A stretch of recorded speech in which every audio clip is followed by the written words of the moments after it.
ಎಲ್ರಿಗೂ ಹಾಯ್. ಎಲ್ಲರೂ ಹೇಗಿದ್ದೀರಾ? ಚೆನ್ನಾಗಿದ್ದೀರಾ ಅಂತ ತಿಳ್ಕೊತೀನಿ. ನಾನಿವತ್ತು ಕಾಶ್ಮೀರದಲ್ಲಿರುವಂಥ ಪ್ರಮುಖ ನದಿ ಬಗ್ಗೆ ವಿಡಿಯೋ ಮಾಡ್ತಾಯಿದ್ದೀನಿ. ಈ ನದಿ ಹೆಸರು ಬಂದುಬಿಟ್ಟು ದಾಲ್ ಲೇಕ್ ಸರೋವರ ಅಂತ ಹೇಳಿ. ಅಲ್ಲಿ ನೋಡಿ, ಅಲ್ಲಿ ಕಾಣಿಸ್ತಾ ಇರೋದೆಲ್ಲ ಹೋಟೆಲ್ಗಳು, ನೀರಿನ ಮಧ್ಯೆನೇ ಹೋಟೆಲ್ಗಳಿವೆ. ಎಷ್ಟೊಂದು ಹೋಟೆಲ್ಗಳಿವೆ ಅಂತ ನೋಡಿ.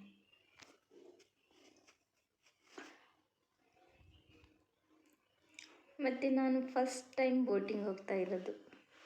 ನನಗಂತೂ ತುಂಬ ಖುಷಿ ಆಯಿತು. ಮತ್ತು ಅದು ನೋಡಿ, ನೀರು ಕ್ಲೀನ್ ಮಾಡ್ತಾ ಇರೋ ಮಿಷಿನ್. ಹಾಗೆ ಬೆಟ್ಟ ಗುಡ್ಡ ಎಷ್ಟು ಚೆನ್ನಾಗಿದೆ ನೋಡಿ. ಸುತ್ತ ಬೆಟ್ಟ ಗುಡ್ಡ, ವಿಶಾಲವಾಗಿರುವಂಥ ಆಕಾಶ, ನೀರಿನ ಮಧ್ಯೆ ನಾವು. ತುಂಬ ಚೆನ್ನಾಗಿತ್ತು. ಎಲ್ರಿಗೂ ಈ ವಿಡಿಯೋ ಇಷ್ಟ ಆದರೆ ಲೈಕ್ ಮಾಡಿ, ಶೇರ್ ಮಾಡಿ, ಹಾಗೆ ಸಬ್ಸ್ಕ್ರೈಬ್ ಮಾಡಿ. ಮತ್ತು ಕಾಶ್ಮೀರದಲ್ಲಿರುವಂಥ ಇನ್ನೊಂದು ಬೇರೆ ಜಾಗದೊಂದಿಗೆ ಮತ್ತೆ ವಿಡಿಯೋ ಮಾಡ್ತೀನಿ. ಎಲ್ರಿಗೂ ಬಾಯ್.